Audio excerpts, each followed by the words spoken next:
Bonjour messieurs, mesdames, bonsoir, ça dépend de l'heure à laquelle vous suivez cette émission. Aujourd'hui, messieurs, mesdames, l'émission One People qui est présentée par moi, votre serviteur Chims Malabar, les communicateurs avertis, n'a pas si bien son beauté de partout où vous êtes. Bozana 26 provinces à République démocratique du Congo. Bozana 24 communes à ville province à Kinshasa de pas si bien son beauté. Encore il fallait plus monitorer l'émission les One People de la Fiji à Fardessé, Potocha Fardessé, Maboko, Tocha et Pois, avec des invités emblématiques et puis spéciaux sur ce plateau, messieurs, mesdames, Tobet Masolo, il y a République démocratique du Congo, pour un débat républicain, pédagogique et puis constructif. On appelle si bien son beauté encore une fois. De plus, messieurs, mesdames. Alors, aujourd'hui, dans un monté dans le plateau, je suis accompagné de deux invités spéciaux. Je vais commencer par le premier. Lui s'appelle Monsieur Évariste Tshisekedi, la réserve de la République. Il est interfédéral Kinshasa du parti Orange, parti cher au président Fiyundo Doboni Monkoso. Monsieur Évariste, bonjour. Bonjour monsieur le journaliste. Comment vous allez? Je me porte bien. Permettez-moi aussi de saluer mon co-débatteur que je vous laisse la première de présenter. Et saluer aussi tous ceux qui nous suivent, ceux qui nous suivront bien aussi au travers les réseaux sociaux. Et particulièrement, je commence par saluer nos frères à l'est du pays.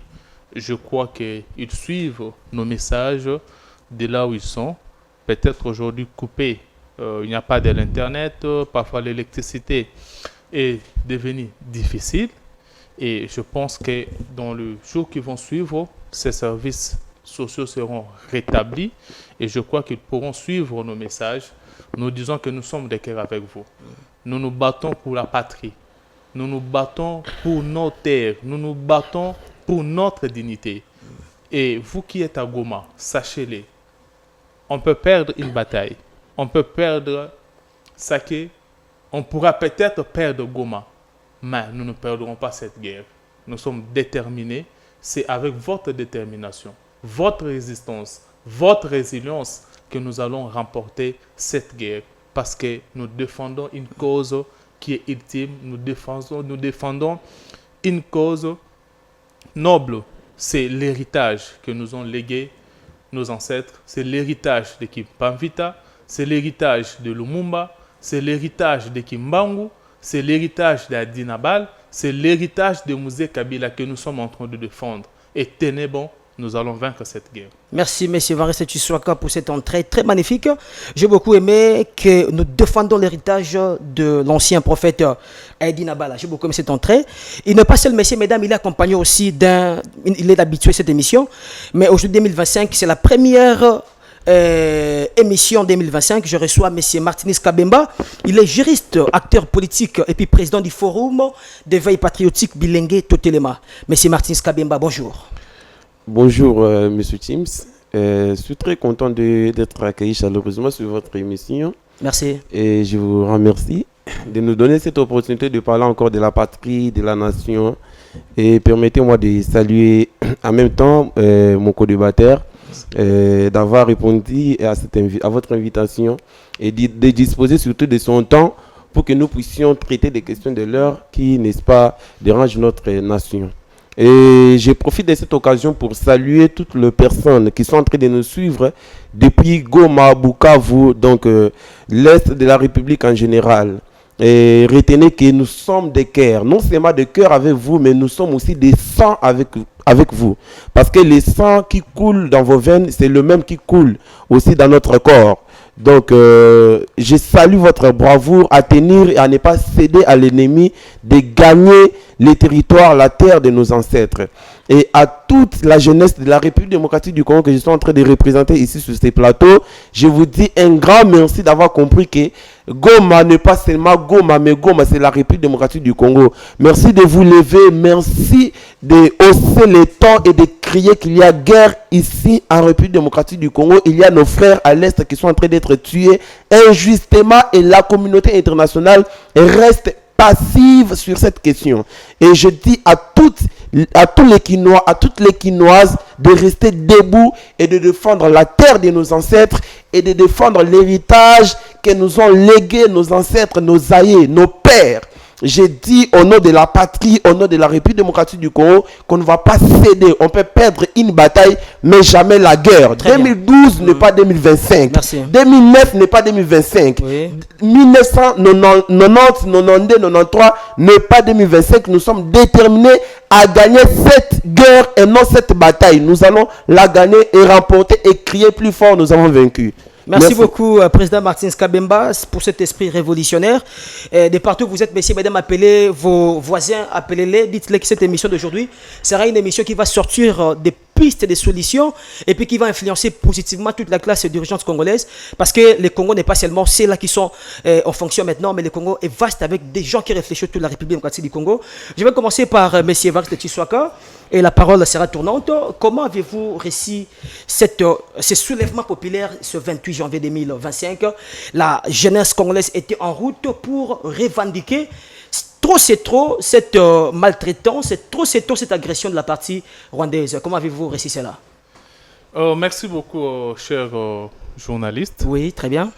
Je suis fier de la population quinoise qui était traitée d'une population dormante, mais avoir cette mobilisation, je dis que ce n'était pas une mobilisation de politique, mais c'était une mobilisation de la conscience. Très bien. Oui. Donc, c'est-à-dire les jeunes se sont levés pour dénoncer ce qui se passe à l'Est, pour dénoncer la complicité de la communauté internationale et pour témoigner notre soutien à nos voyants FARDC et Ouazalendo qui sont en train de se battre au prix de leur sang pour la sauvegarde de notre intégrité territoriale. Donc je salue ces mouvements de la jeunesse et j'encourage que ça ne se limite pas seulement à Kinshasa, mais que dans toutes les provinces, que les jeunes puissent s'élever, que la population témoigne la solidarité à notre population qui est meurtrie à Goma, dans le nord Kivu, que nous puissions leur témoigner notre soutien. Mais aussi, j'appelle à la vigilance. Oui, à la vigilance. Parce que il y a certaines personnes qui sont en train de se mélanger parmi nos jeunes, qui veulent salir l'image de la jeunesse, qui veulent donner une autre connotation à cette manifestation qui était pacifique, en allant pour piller et vandaliser les ambassades, les espaces diplomatiques. Je pense que ça ne vient pas de la jeunesse quinoise, mais ça vient de l'infiltration. Il y avait eu des infiltrés parmi nos jeunes parce que nous étions à l'arrêt. Il n'y a aucun jeune qui s'était levé pour aller piller l'ambassade, pour aller piller un supermarché. Mais plutôt, il y a eu des intrus, il y a eu des infiltrés qui ont essayé de commettre ces actes de vandalisme pour faire porter ça à la population congolaise. Alors, c'est pourquoi nous appelons les jeunes. Quand vous allez vous lever, partout, dans toutes les provinces, quand vous allez marcher, soyez vigilants. Regardez qui est autour de vous, vous marchez avec qui, pour qu'on ne puisse pas nous faire porter le chapeau de ces actes de vandalisme commis par les ennemis de la République. Mais certaines bouches disent que les jeunes ont fait ça parce que ce sont ce pays-là qui soutiennent, c'est le Rwanda, particulièrement la France et puis les États-Unis. Ils sont derrière cette agression de la partie rwandaise. Écoutez, chers journalistes, oui. La jeunesse et la population congolaise en général, nous étions allés déposer un mémo à l'ambassade des États-Unis et ce mémo-là a été reçu par les services consulaires. Le même jour de ce revendication? Effectivement, c'était le mardi. Oui, très bien, oui. Nous sommes allés à l'ambassade de la France. Nous avons déposé un mémo. Oui. Et les actes de vandalisme sont venus après. Si les actes de vandalisme étaient venus avant, comment est-ce que les mémos ont été reçus par les diplomates? Ces mémos portaient sur quoi, par exemple? Ces mémos portaient sur la dénonciation. Nous avons dénoncé la complicité. Écoutez, un pays qui est en guerre, tantôt vous êtes avec l'ennemi, oui. Vous soutenez militairement. Je parle de soutenir militairement le Rwanda. La France soutient militairement le Rwanda. Les États-Unis apportent son soutien militaire au Rwanda. La Grande-Bretagne, que je salue d'ailleurs parce que ce matin, j'ai suivi que le ministre des Affaires étrangères de la Grande-Bretagne a menacé d'arrêter leur soutien au Rwanda au vu de la violation de notre territoire. Aujourd'hui, la Grande-Bretagne, je pense que c'est dit à la marche, à la revendication, à cette révolte de la population. Aujourd'hui, la Grande-Bretagne menace. Nous demandons que tous ceux qui sont derrière le Rwanda, c'est un petit pays qu'on peut annexer au Nord Kivu. Mais si le Rwanda commet tout ce qu'il commet comme atrocité sur notre sol, ce n'est pas le Rwanda, c'est parce qu'il y a de grandes puissances derrière le Rwanda. Écoutez, le cobalt que vous amène le Rwanda, le minerai que le Rwanda vous amène, on peut traiter nous et vous pour que nous puissions vous vendre ces minéraux. Mais pourquoi vous voulez les voler via le Rwanda? Arrêtez votre soutien. C'était ça même la quintessence des mémos qui étaient déposés au niveau des ambassades des États-Unis, de la France et de la Grande-Bretagne. Très bien, et monsieur. Les actes de vandalisme sont venus après, par les ennemis de la population, les infiltrés. Très bien, je vous reviens tout de suite là. Je vais aller vers votre co-débatteur, M. Martins Kabemba. Nous avions suivi le dimanche passé, la semaine passée, la ministre des Affaires étrangères, Mme Thérèse Kaikwamba Wagner, sous la demande de la RDC, une réunion du Conseil de sécurité des Nations Unies. On a appelé ça les 9849e réunion, portée sur la problématique ici en République du Congo. La question est la suivante. Est-ce qu'il faut seulement revendiquer, il faut seulement brûler le pneu? Est-ce que cela suffit pour que la paix revienne à la partie de la République du Congo? Merci beaucoup, M. James, pour la question. Avant de répondre à cette question, j'ai salué la bravoure de la ministre Kaikwamba, ministre des Affaires étrangères. Cette femme, je salue vraiment sa bravoure et les femmes avec l'esprit des hommes. Je salue vraiment son courage et sa détermination. Je réponds à votre question en disant qu'il faut envisager cette question sécuritaire qui est en train de déranger notre pays sur tous les aspects. Sur l'aspect diplomatique, sur l'aspect militaire, sur l'aspect économique. Donc sur beaucoup d'aspects et j'en passe. Les pneus qui ont été brûlés dans des routes par les Quinois et dans des autres provinces, ça contribue aussi, n'est-ce pas, à la dénonciation de ce que Rwanda est en train de faire sur notre sol. En réalité, moi, ce n'est plus un secret de polichinelle. Donc, arrêtons de parler Rwanda, mais parler des Occidentaux qui sont en train de nous agresser. Parlons, et aujourd'hui, ne parlons plus des mouvements M23. Ce n'est plus M23, c'est connu de tous. C'est le Rwanda et les Occidentaux, la France, les États-Unis, la communauté internationale en général, qui est en train d'agresser, de tuer nos frères à l'est du Congo. Et pour ça, le Congo ne se laissera pas faire. La jeunesse congolaise ne se laissera plus faire. Le temps de la manipulation, j'aimerais vous dire, M. James, elle est dépassée. Le temps de la manipulation, elle est dépassée, elle est révolue. Donc aujourd'hui, nous sommes déterminés, n'est-ce pas, à reconquérir, nous sommes déterminés à assurer l'intégrité de notre territoire. Pour ce faire... Attends, je vous relâche un peu. Vous avez dit que le fait de brûler le pneu, c'était une manière pour la jeunesse congolaise d'exprimer son désarroi, hein, son ras-le-bol. Mais est-ce que vous ne voyez pas qu'il y a plusieurs manières de revendiquer pacifiquement? Il ne faut pas brûler le pneu. Hein, mais c'est James, oui. Combien de temps vous avez pacifiquement revendiqué et aucune solution n'a été trouvée? Mais arrêtez. Parce que nous sommes ici à Kinshasa. Mais posez la question, la même question que vous venez de me poser, posez-la aux gens qui sont à l'est du pays, en ces temps ni courant, ni l'eau portable, ni connexion internet. Et ils sont enfermés dans des maisons, rien à manger pour certains. Posez la même question. Arrêtez, nous allons user de toutes les voies possibles pour, n'est-ce pas, garantir l'intégrité de notre territoire. Le Congo est un État souverain. J'aimerais ici m'adresser à toutes les personnes en chemise et à cravate et surtout en veste qui sont en train de passer leur temps à, n'est-ce pas, discuter sur des missions diplomatiques qui ont été dans un mariage. Mon co-débatteur vient de le dire tout à l'heure.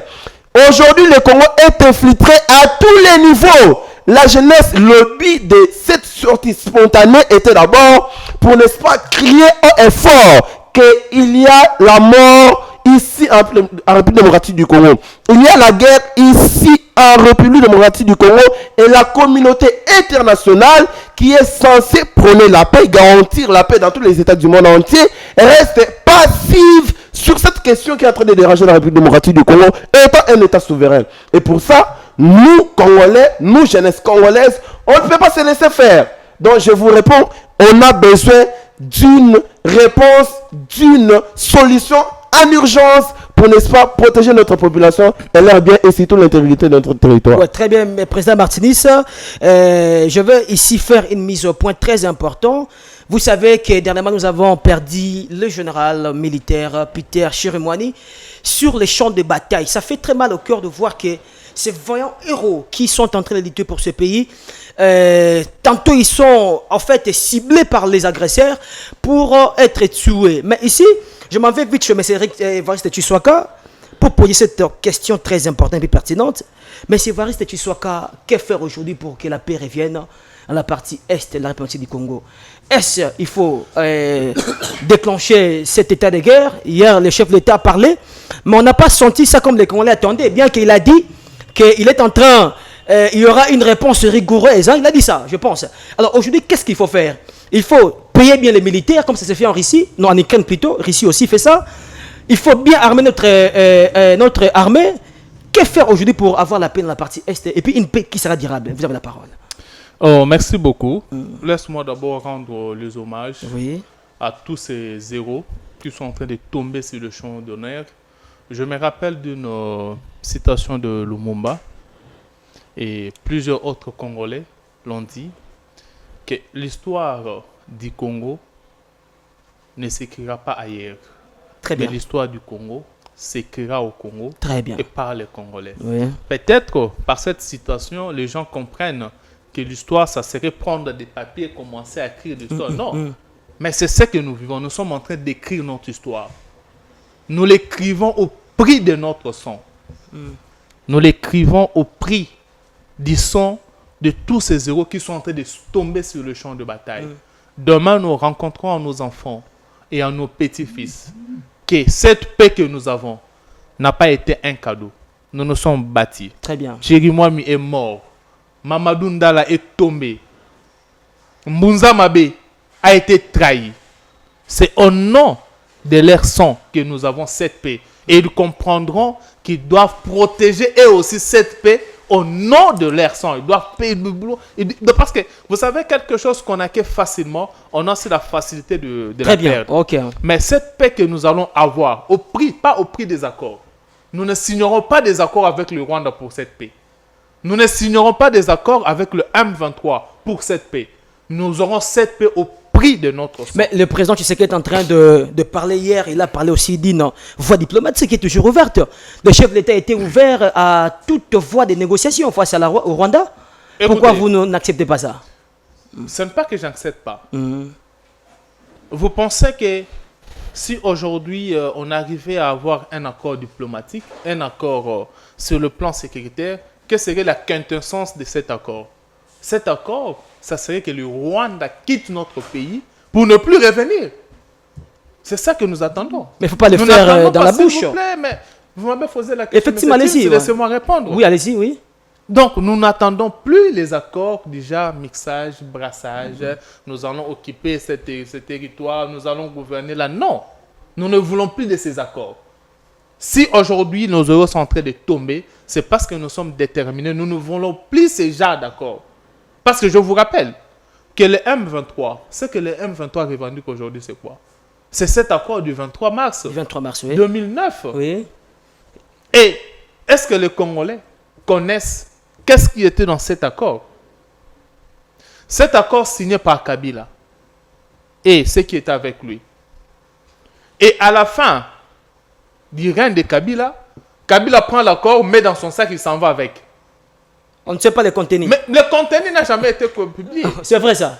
Et quand Tshisekedi arrive, les M23 reviennent. Non, nous avons signé un accord avec vous que vous devez respecter. On leur demande, c'est quoi l'accord? On a demandé à Kabila. Kabila n'a jamais mis à la disposition du public cet accord, moins encore à son successeur. Raison pour laquelle le M23, une délégation du M23 était ici, on en parle d'ailleurs, était ici, logé à Béatrice. Et c'est à ce moment-là que cet accord a été connu. Et quel Congolais acceptera aujourd'hui qu'on puisse laisser la gestion ou la gouvernance du Nord Kivu, Sud Kivu, Maniema et une partie de Katanga au M23? Parce que c'est ça l'accord. Attendez, M. Varis, vous avez dit, citez, répétez, quel pays? Vous avez cité des localités, allez-y. Nord Kivu, ouais. Sud Kivu, Maniema, une partie de Katanga. Le M23 veulent en avoir comme possession. Ils doivent gérer, ils doivent gouverner. C'est ce que dit l'accord du 23 mars. Mais c'est ce qu'ils réclament. Et qui est ce Congolais qui va accepter cela aujourd'hui? Alors, que faire maintenant pour mettre fin à toutes ces aventures? Définitivement, une paix durable qui sera là éternellement. La voie diplomatique.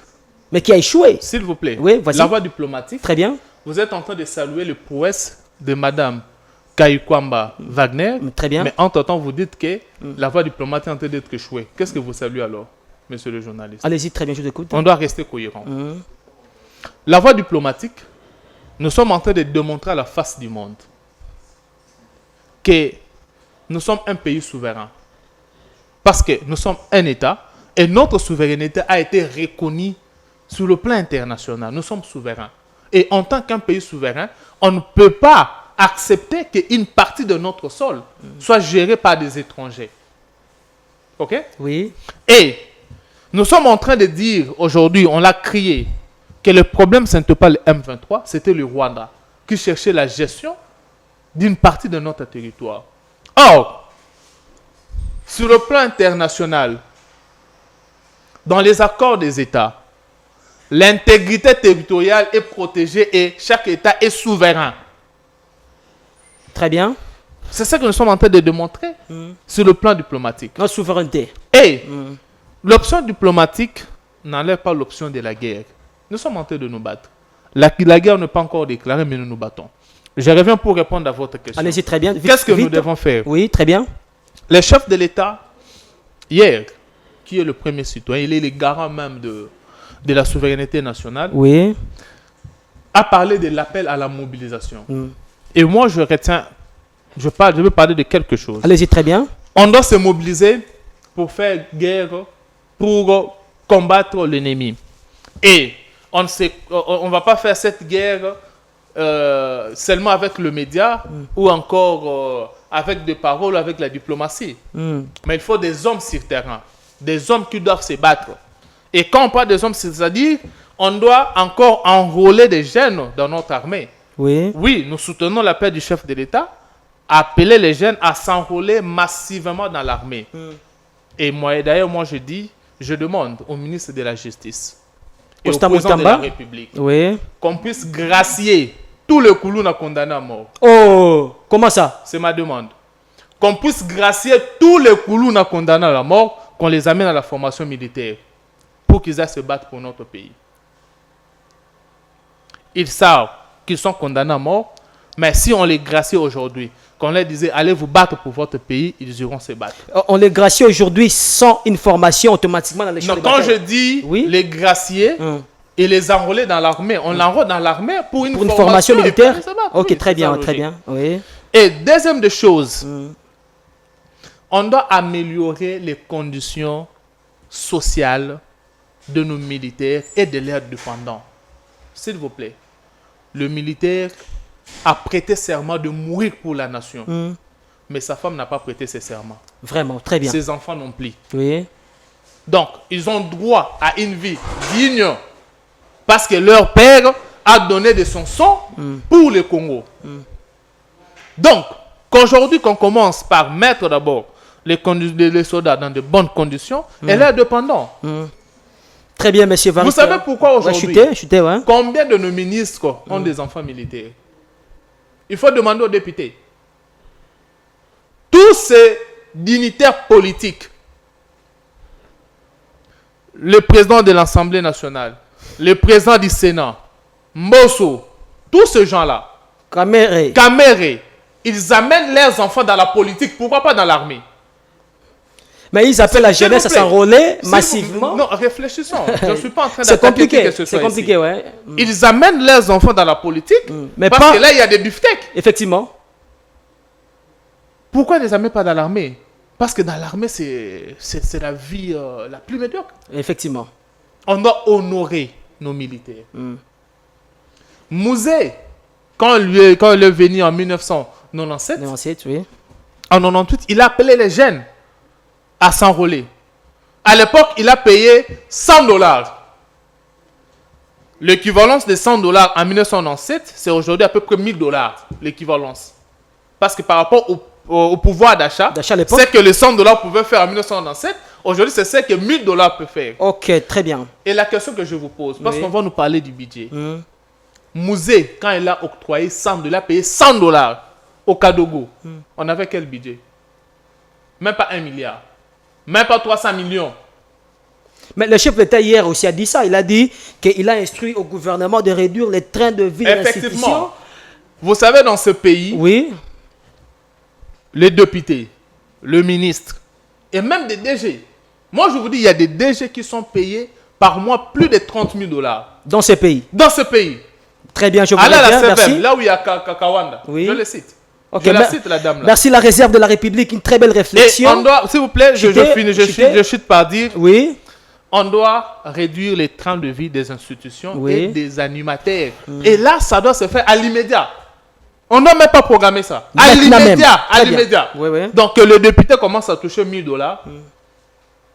Que le militaire, qu'on puisse augmenter les salaires du militaire. Les likili là, Otobenga likili, Soda ya Molongo. Salaire minimum $500. Vous fixez même les montants. Et je vous dis que quand on met les salaires minimum d'un soldat, tout le monde va s'enrôler. $500. Effectivement. On n'aura pas besoin, Bemba n'aura pas besoin de marcher partout dans le Congo pour appeler les gens à s'enrôler dans l'armée. Les jeunes iront de même. Très bien, merci pour cette belle réflexion. Messieurs, mesdames, je vais ici insister sur ce qu'a dit notre invité, monsieur Évariste Tshisekedi. Nous avions marché le 28 janvier 2025 dans ce pays pour contester pour la énième fois cette agression de la partie rwandaise sur la République démocratique du Congo il y a de cela 30 ans. Mais on n'a pas vu les enfants des ministres dans la rue. On n'a pas vu les enfants de députés dans la rue. Même ces députés-là, on ne les a pas vus dans la rue. C'est le temps de prendre conscience, chers compatriotes, notre pays, on a défendu bien sûr, mais tant que Bobetara c'était, tant que Bolobaka, lorsque vous disiez que vous aimez ce pays, mais tant que Makambo ça la tout le monde aura binoté. Allez-y comprendre, dans un excellent bamba, on pas monsieur Martinez Kabemba, la même question je vais aussi vous la poser, président Martinez Kabemba, que faire aujourd'hui pour avoir une paix durable dans la partie Est? Parce que ce n'est pas, on se réveille le matin, on a eu cette localité, les inventeurs se sont retirés, maintenant, que faire pour avoir définitivement la paix dans la partie Est, dans la péninsule du Congo? Vous avez la parole. Merci pour la question posée, M. Teams. Oui. Que faire pour avoir une paix durable en République démocratique du Congo? Ce que nous pouvons faire, c'est de nous lever définitivement. Je suis en train de voir des politiciens faire des discours comme quoi les jeunes doivent s'enrôler dans l'armée. Cela ne suffit pas. Cela ne suffit pas. Comment ça? On doit commencer d'abord par conscientiser ces jeunes que vous voulez dans l'armée. Donc non seulement des jeunes congolais qui, n'est-ce pas, sont dans des conditions très critiques ou encore sont dans des familles très modestes. Non. Vous devez en être des exemples.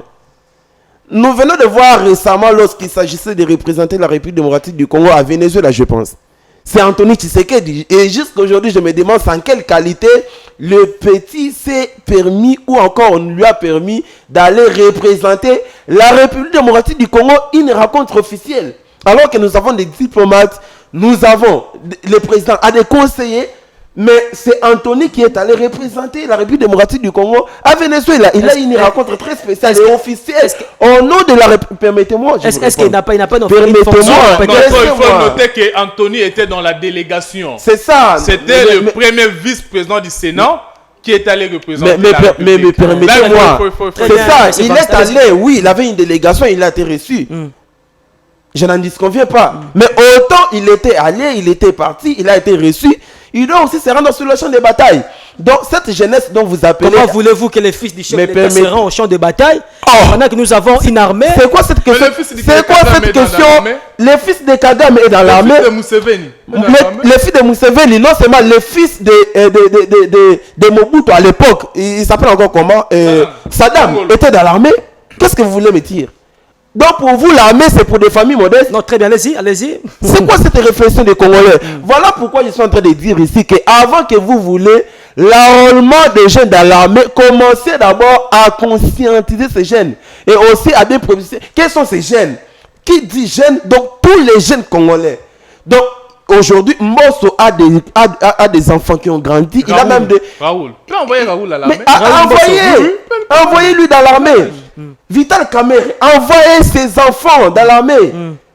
Jean-Marc Kaboul le disait, il était traité comme un traître. Je ne sais pas si vous pouvez encore amener l'histoire sur la surface. Kaboul, lorsqu'il était vice-premier président de l'Assemblée nationale, il avait dit, qui de tous ces politiciens peut permettre à son enfant d'aller s'enrôler dans l'armée? Donc aujourd'hui, pour ne pas mettre fin à cette guerre, ne crions pas non seulement à la diplomatie agissante, ne crions non seulement pas à envoyer les jeunes dans l'armée, mais commençons d'abord à améliorer les trains de vie de cette armée. Et par ici, permettez-moi de m'incliner devant la mémoire de tous ces héros qui ont, n'est-ce pas, qui ont succombé sur les champs d'honneur pour, n'est-ce pas, préserver, garder, défendre l'intégrité de notre territoire national. Je rends mes hommages le plus sincères à tous ces héros et à toutes les familles militaires. Sachez très bien que M. Martinez Kabima, président fondateur du Forum des Vœux Patriotiques Bilingue Totéema, nous sommes de cœur et du sang avec vous. Quand il s'agira que le sang coule, et nos sangs aussi vont couler, au nom de l'unité, de la protection de ces pays. C'est pour vous dire, pour garantir la paix durable, comme vous le voulez, messieurs les journalistes, n'envisageons pas seulement la question sur le plan diplomatique, sur le plan militaire, mais aussi c'est sur le plan social. Comment imaginer, j'ai aimé les discours du chef de l'État, mais bien qu'il n'a pas été précis, qu'il n'est pas instruit au gouvernement de réduire les trains de vie des institutions et de leurs animateurs. Non, il doit être précis et une décision doit être prise à l'immédiat, avec effet immédiat, de réduire les salaires, moi je l'écris plus haut et fort, et réduire les salaires de tous les ministres, de tous les DG. Mon co-débatteur vient de le dire tout à l'heure, il y a des DG qui touchent 30 000 $, mais moi je peux exagérer. Il y a des DG qui touchent plus de 30 000 $ dans ces pays, sans compter les mafias dans lesquelles ils se retrouvent, dans lesquels ils bénéficient plus d'1 million, ils sont en train de détourner plus de 14 millions de dollars américains. Il faut envisager une réduction. Et tout ça dans un pays où un individu à lui seul est en train de détourner 30 millions de dollars. Quelle serait l'armée de ces pays? Parce que l'armée est en crise de logistique. On doit les reconnaître. Oui, nous sommes en train d'applaudir dans des médias, mais cela ne suffit pas. L'armée a besoin de ravitaillement. Comparez l'armée au temps de Mobutu et l'armée de nos jours, où on pouvait voir un soldat bien costaud. Donc, ne serait-ce qu'en regardant sa santé, vous pouvez très bien vous réjouir de l'armée. Mais c'est le contraire aujourd'hui. Des militaires sont délaissés. Non, je ne suis pas là pour ça. Donc, pour répondre à votre question, c'est disons que on doit améliorer les trains de vie de nos militaires. Et c'est pour ça, tout le monde serait content. Le ministre, tous les grands acteurs politiques, cesseront non seulement à envoyer leurs enfants, à intégrer leurs enfants sur la scène politique, ils auront aussi ce courage d'envoyer leurs enfants dans l'armée. Donc, ils doivent en être des exemples. Mbemba, je salue son courage, sa bravoure. Non seulement il doit crier, il doit aussi instruire à ses enfants, prendre ses enfants. Il a de grands enfants qui sont déjà grandis. Les envoyer dans l'armée. Dans l'armée. Lui-même, Mbemba, trop jeune, il s'était décidé d'aller. Et Abdeler, il criait, il disait libérer la République démocratique du Congo sous les joues des dictateurs. Mais aujourd'hui, autant il le faisait lui à son jeune âge à l'époque, il doit aussi le faire avec ses enfants. Envoyer ses enfants, permettez-moi de finir. Envoyer ses enfants dans l'armée. On doit prendre les enfants de Jean-Pierre Mbemba, les envoyer dans l'armée, les enfants de Tshisekedi lui-même. Tshisekedi a des enfants qui ont déjà grandi, Anthony et les autres. Ils doivent rejoindre l'armée et tous, donc tous les jeunes ici, on n'aura même pas de la campagne pour l'enrôlement dans l'armée. Tous les jeunes volontairement vont s'enrôler pour défendre l'intégrité de notre territoire. Merci, on va toucher notre dernière thématique, le bilan du gouvernement. Bien sûr, nous sommes en train de parler du question sécuritaire. Ça, c'est une thématique très importante, mais les pays se tournent. On ne doit pas oublier que les pays tournent et puis nous avons un gouvernement qui a été déjà investi depuis longtemps. Quel bilan pour le gouvernement Judith Assumino Tuluka? Est-ce que devra-t-il, je parle de ce gouvernement, quitter les affaires ou devra-t-il continuer les affaires? Soit, j'entends, selon d'autres sources, que d'ici peu, il y aura un remaniement. M. Évariste Tshisekedi va répondre à cette question. M. Évariste Tshisekedi, Mme Judith Soumino doit dégager ou doit continuer? Vous avez la parole. M. Chims, avec beaucoup de respect, oui. Je sais qu'on m'a appris à répondre aux questions oui. des journalistes. Mais à cette question, excusez-moi, je ne réponds pas. Pourquoi? Je ne réponds pas parce que pendant ce temps, nous sommes en train d'appeler la classe sociale et l'opposition et la majorité à s'unir pour défendre la République. Donc, c'est-à-dire, on doit mettre de côté ce qui nous divise. Raison pour laquelle j'appelle à ma famille politique. J'appelle à nos amis de l'UDPS. Oui. Mettons d'abord de côté cette histoire du changement de la Constitution. Mettons ça de côté. Concentrons-nous d'abord. Parce que cette histoire du changement de la Constitution divise la classe politique. Pendant ce temps, le chef de l'État a fait appel hier à l'unité nationale. On doit être unis. Travaillons pour promouvoir la cohésion nationale. Parce que sans la cohésion nationale, sans l'unité nationale, tous les efforts que même le chef de l'État peut faire seront nuls et sans effet, n'apporteront pas de fruits. Nous avons besoin de cette unité. Oui. Donc, pendant ce temps, mettons d'abord les faiblesses du gouvernement de côté. J'appelle le gouvernement à travailler davantage. Ils sont conscients de la situation que la République démocratique du Congo est de traverser. Madame Souminoa et ses acolytes sont conscients. Ils savent que l'ère est grave. Ils savent que la patrie est en danger. On doit tous mettre au sérieux, se mettre au sérieux et travailler pour sauvegarder notre nation, notre patrie. Et je pense que nous sommes en train de chuter. Si vous ne m'accorderez pas le mot de la fin, non, je profite pour déjà dire mon mot de la fin. Oui.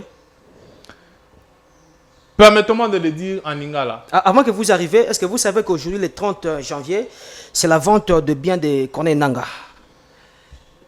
Donc, c'est le ministre Costa Moutamba qui a publié ça. Je pense je ne sais pas. Il est aussi parmi ces gens qui agressent la République. Il est du côté de la rébellion. Quel est votre mot par rapport à ça? J'avais souhaité que l'argent de biens de Nangaa soit immédiatement, aussitôt vendu, immédiatement envoyé au front. À l'est du pays? Oui. Immédiatement envoyé. Et quand tu as trésor public, après la chaîne à dépenses, non. Aussitôt vendu, Bazou Yango, on envoie ça au front. C'est bien ça. C'est ma proposition. Très bien, pas de problème. Allez-y, votre mot de la fin. Voilà. Ouais. Le mot de la fin, je regarde la jeunesse. Bandeko, tolanda batata oyote. Ceux qui tozeli bango batinda bana na bango, mboke yokufa, mboke ekende. Totelema. Tobatela mboka na biso. Soki tolobi tozela Tshisekedi atinda Anthony, to risque biso to kendete. Soki tozeli Bemba atinda Jonathan, ou bien tozeli Mboso atinda Raoul. Tant musu to kozela yekoma te. Mais au nom ya mboka. Po biso to kobundela mboka pona bango te, mais to bunda mboka pona biso pona bango si ba bongi déjà. Mais biso to bunda pona lobi ya bana na biso. Excusez-moi, on a tangi ba komona soki ba kufi lelo, bana na bango bazana ba héritage.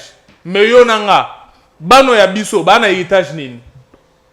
To telema, to s'enrôler massivement, to kende ko bunda, e ko zara pona mbongo te, mais to ko bunda pona mabele na biso. To ko bunda pona ko venger makila ya Mamadou Ndala. To ko bunda pona Simon Kimbangu. To ko bunda parce que Lumumba lobaki sans la lutte vous n'aurez rien, ni aujourd'hui, ni demain, ni après-demain. Totelema, tobunda, po bitumba oyo, tenez bon, tokolonga yango. Merci beaucoup, M. Évariste Tshisekedi. Je vais au fait donner la parole à président Martins Kabemba. Aujourd'hui, il faut que le gouvernement Souminoa dégage ou mette de côté, au fait, sa gestion. Rapidement, on va chuter par là. Déjà, mon co-débatteur a donné une réponse. Et je salue l'intelligence avec laquelle il a répondu à cette question. Mon cher, aidez-nous aussi, c'est vous les journalistes, veuillez nous aider. L'heure est grave. La République est menacée. N'habitez parce que tu vivre à Kinshasa, c'est normal. Mais en ce temps, vous ne savez pas la situation que vous traverser. Donc, tous on a un gouvernement qui fait mieux. Tout de côté. Ici, c'est la patrie. Aidez-nous d'abord. Bato na bazo bongisa ba famille na bango bana na bango tout basa na poto bakoko na bango na bakokololo na bango basa na poto lelo so bakufi ba perdre le hôtel.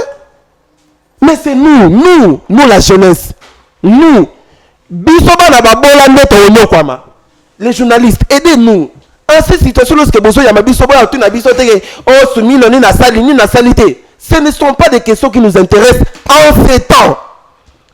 N'est-ce pas que yo kanisi ke baza constater la situation qu'ils ont traversée? Ils sont conscients. Et tout le monde doit dégager ses énergies. Tout le monde doit démontrer à quel point il est compétent, n'est-ce pas, pour contribuer à la protection de notre territoire. Donc je pense que ce n'est pas la question qui doit nous intéresser. Chuter rapidement. Ouais. Je peux chuter en ces mots. Ouais. Déjà, le forum dont je suis président fondateur, c'est le forum des veilles patriotiques bilingue totalement. Je suis en train de m'adresser non seulement à la jeunesse de la ville de Kinshasa, je m'adresse à la jeunesse de toute la République démocratique du Congo, partout où elle se retrouve. Totalement. Ndenge konanga tikolo bango awa, soki tozeli Anthony Akendeguer, ezalilote lobi pété. Totalement parce qu'il s'agit de notre nation. Il s'agit de notre héritage. Bana la bango bazana ba poto e bandeko. Mais le leso indeli biso to ke wapi. Pour certains ba ebi ta visa te za la ndeni ni ebi ta te passeport za ndeni be ebité. Bana la bango bazana ba passeport diplomatique. Bango mo bazana ba passeport diplomatique. En ces temps soke indi ba kende. Ata no selama ba katsa ba kende, ba kendo batama. Mais yonanga to suka wapi. Donc en cet temps bon landate au salaire au unité. Totalement, allez-y, enrôlons-nous massivement dans l'armée. Allons-y combattre. Nous avons que le Congo Bandeko. Nous avons que cette terre. Nous avons que la République démocratique du Congo comme le seul héritage. Ce qui t'otiki moumouna à côté. Parce que l'ennemi a une très mauvaise stratégie. Ce qui t'otiki à légèreté. Merci, oui, merci. C'est pour vous dire, oui. Étant leader d'opinion de la jeunesse, oui. Je vous dis, lèvons-nous, restons debout et enrôlons-nous massivement. Question de protéger l'intégrité de notre territoire, parce que c'est le seul héritage qui nous reste. Ainsi je dis et je vous remercie. Merci beaucoup, monsieur Martinez Kabemba. Je rappelle qu'il est le juriste et acteur politique, président du Forum de veille patriotique bilingue totalement. Merci d'avoir répondu à cette invitation. Merci beaucoup, M. Chims. Merci beaucoup. Merci de nous avoir reçus. Ouais, M. Evariste Tshisekedi à la réserve de la République, il est interfédéral Kinshasa du parti Orange, parti cher au président Fiyou Ndoboni Mokoso. Très bien. Alors, merci d'avoir répondu à cette invitation. Merci beaucoup, cher Chims. Que Dieu vous bénisse. Alors, messieurs, mesdames, moi je vous dis bye, à la prochaine dans votre émission One People sur One Way Television avec le même plaisir, mais avec notre invité. Au revoir.